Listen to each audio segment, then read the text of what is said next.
This entire Gigue is 44 measures long. The first 20 measures are played twice, and then the remaining section is played twice as well. We will refer to the first section as Section A, and then the next section as Section B, and that would be the section that starts at 21 and includes a pickup note from the very end of measure 20.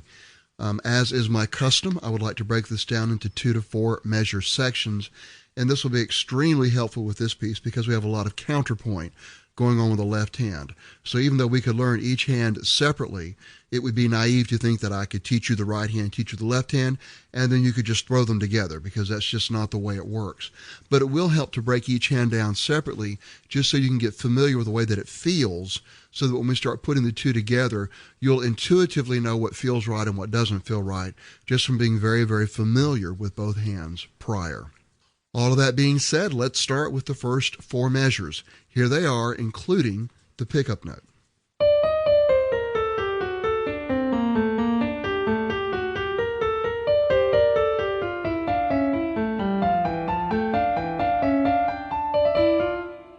So a couple of things before we get started. This is in G minor, so we will expect all the B's and E's to be flatted.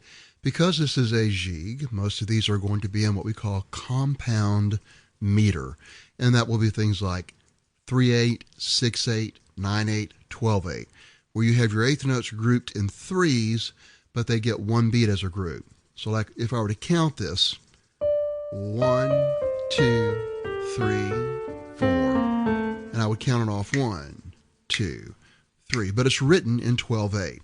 So each pulse of the beat gets 3 counts, and that's our compound meter. And once again, just think of things like 6/8, 9/8, 12/8, and this is 12/8 time. And Gigues are most commonly done in that compound meter. So let's take a look at the first couple of measures. They're pretty easy because it's all right hand. Let me just play these 2 measures by themselves.